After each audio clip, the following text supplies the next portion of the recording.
Hello mga ka-bebe loves! I'm back! Kadarating ko lang guys ng bahay. At yun na nga, malakas ang ulan. So hindi tayo nakapag-video na kami kanina nung pauwi na tayo. So yun guys, talagang busog na busog ako. Kumain lang ako sa labas ng lunch. Ayun. At bumili ako ng aking pang dinner. Pakita ko sa inyo guys kung anong dinner ko mamaya. Well, bumili lang tayo ng mee goreng instant noodles. Cup noodles, guys. Hindi ko pa natatry itong mee goreng na cup noodles. Ang lagi kong kinakain ay yung lo mein, yung dried noodle. Dalawa. Mura lang siya, guys. 10 for 2. Kung isang bibilhin ko, $6. So, sabi ng cashier, 10 for 2. Tapos, bumili lang tayo ng puto. Isang puti at isang brown na puto. So, mamayang gabi natin to guys, kakainin. Tapos, may pang ano pa ako, sa next Sunday, may pang breakfast pa ako na isang cup noodle. Bumili din ako guys ng Dequadin. Kasi nga, kahapon, masakit ang aking lalamunan. So, para for sure, bumili na din ako today. Medyo masakit-sakit pa lalamunan ko, pero okay na siya, better na. Kumain ako ng isa. Silipin ko guys ang labas, ang likod ng aking kwarto. Ayan. May screen kasi yung bintana ko. Ayun o. Medyo mahangin-hangin. Medyo malakas ang hangin guys. At umuulan. Nakaka-bored guys. Dito sa loob ng bahay. Ayan. Kahit si amo ko hindi makalabas. Kahit gusto niya lumabas. Hindi naman ganun kalakas ang ulan at ang hangin. PH siya pero yun nga. Mahirap ang bus dito sa amin. Sa village namin. At ang gagawin po natin ngayong araw na to, palibasa ay hindi tayo makagala, naboboard na tayo dito sa room, maglilinis tayo ng room. Ayan. Actually, hindi linis na room. Gusto kong buklatin, may isa akong drawer dito sa ibaba ng aking bed. Eh, hindi natin alam kung ano-ano na ang mga nandun. Tingnan natin guys, baka kasi may mga pwedeng gamitin na hindi ko ba nagagamit. Hindi ko na kasi nabubuklat guys eh. So, tingnan natin guys. Check natin. Mga ka-bebe loves, ito yung drawer ko na hindi ko lagi nabubuklat. So, check natin kung ano ang laman nito. Hindi ko kasi masyadong ma-open yan kasi gawa nitong Jorabox ko guys. Iniisip ko nga ngayon kung saan ko ito ipopesto. Hindi naman magkasya doon sa paanan ng bed ko. So, tingnan natin. Baka tayo may mga gamit dito kailangan natin gamitin na hindi naman nagagamit. Ayan, meron tayong tutti bag. Ayan guys. Ano ba yan? May mga plastic. Meron pa tayong IKEA na bag. May mga bag. Ito yung pasalubong sa akin ng alaga ko, ng dati kong alaga. Nung first time niyang magbalik dito sa Hong Kong. Galing nagbakasyon siya. Ano kaya ito?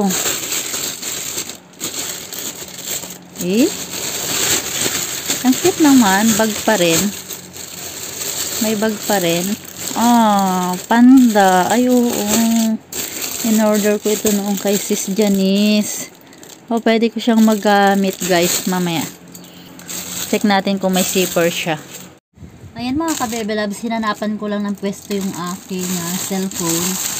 I-check ko lang to guys, kung may zipper ito. Nagustuhan lang kasi ako nung makita ko sa online. Ay, may zipper. May zipper siya guys.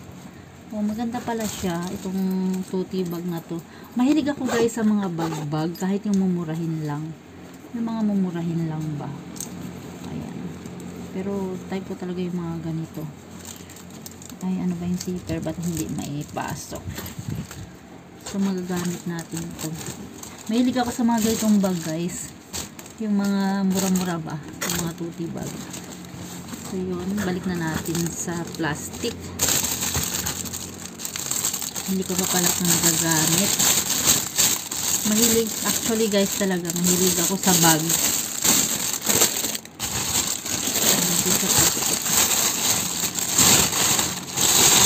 Ayan pala ang mga laman ng akin. May mga plastic pa. Hindi ako, guys, nagtatapon ng mga plastic. Ayan, may payong pa dito. Nagamit ko pala to isang beses. In-order ka rin sa online. Automatic siya, guys. Meron pa pala tayong bag dito. Ay, Puma. Hindi pa tayo na gagamit na bag. Natandaan ko na guys. Ito yung nung in-invite ako ni dating amo. Tapos, binigyan niya ako ng 300. Bumili man lang daw ako ng gusto ko. Kasi naawa siya sa akin. Alam niya, hindi na ako nakakabili ng gamit ko. Ayun guys. Ang ibili ko ito, sale siya. Ayan, parang sports bag. Sports bag siya guys.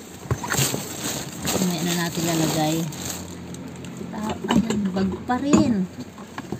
Ang ganda ng bag na to guys. Ito naman galing sa baba sa manugang ni Lola. Ayan, kay Ivy.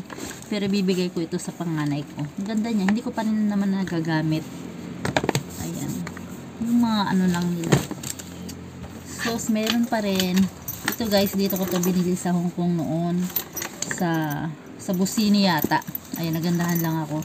Pinadala ko to sa mga anak ko pero hindi nila ginagamit. Nakatabi lang guys, nakabasik lang. So yun, alala ko to. Pinahanap ko sa anak ko. Hindi naman pala nila ginagamit. So dalhin ko na lang para magamit ko dito. Ano to? Meron tayong, ito yung pang cover sa luggage. Ang dami ko guys. Ano pang laman ito? Bag pa rin. Ayan. Ito guys, bigay din sa baba ng manugang ni Lola. Sa anak niya itong dalaga, yung fashionista niyang anak. Napakaganda rin. Ito bibigay ko naman to sa bunso ko. Ito nagamit ko din parang isang beses. Ang ganda niya guys, as in. Dapat pala ito yung ginamit ko kanina na kumain ako. Ang ganda siya guys. Puro bag pala to. Ayan. Ay, naku.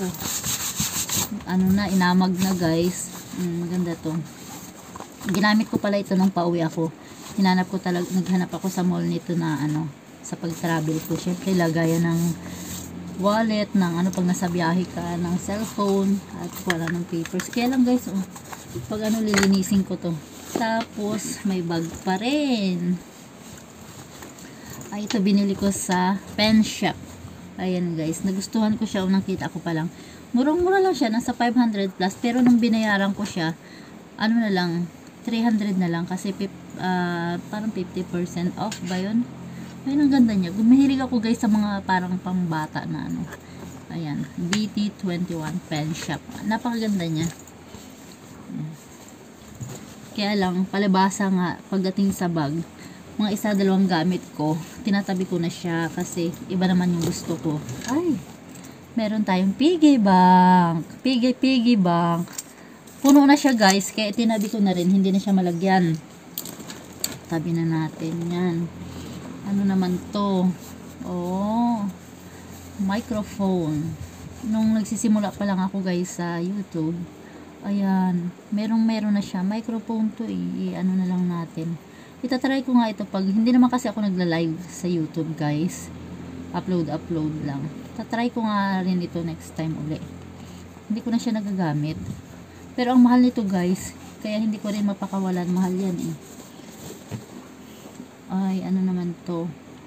Sa may ring light ko, may kasama na siyang lagayan ng microphone. So, hindi ko rin siya tinatapon kasi magagamit din to. Ano naman to? Ito, Colgate. Yan dito pala ang mga Colgate ko. Dalawa lang yung panggamit ko lang. Balik na natin at may isa pang box dito. Ano naman kaya natin? Yung parang ano ba to? Portable na iron. Steam iron pala. Steam iron. Hindi ko pa siya guys nagagamit kasi walang ayan, steam iron. Kahit lang siya, ang tawag dito, naka-hanger. Yun, pwede mo siya. Ganito yung ginagamit sa mga shop. Kasi, pag nag-i-steam sila ng mga damit nilang, inihahanger. Kaya lang, ay may pala siya dito. Tubig. Yung saksakan niya kasi pang Pinas. Kailangan pa natin ng hanapan ng niya. Saksakan. So, yun guys. Meron pa ba? Mga anik-anik.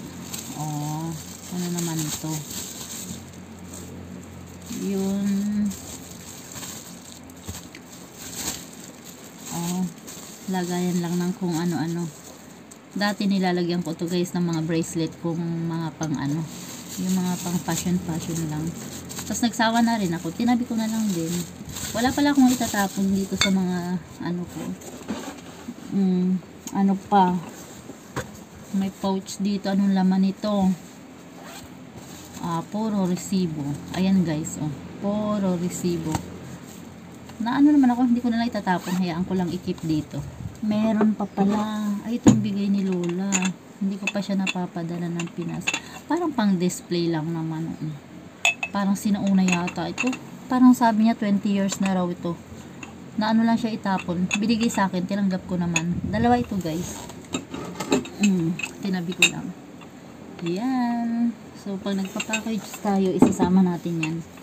Pero hindi natin alam kung kailan tayo magpa-package kasi mahal na ang box at mga bilihin. Ay, naku guys, nakakapagod din pala ang ganito. So, nagsalita lang ako at nagbuklat ako ng aking isang drawer lang yan. Isang drawer, napagod na ako. So, ngayon guys, ibabalik naman natin siya. Wala akong pwedeng itapon kasi hindi siya pwedeng, wala akong pwedeng itapon. Kahit yung mga plastic ko, yung mga ganito guys, na mga plastic, hindi ko yan tinatapon. Kasi ito yung tinatabi ko kasi nagagamit din naman. Pag kailangan may magagamit ka. That's all for today guys. Thank you for watching my video. Bye bye.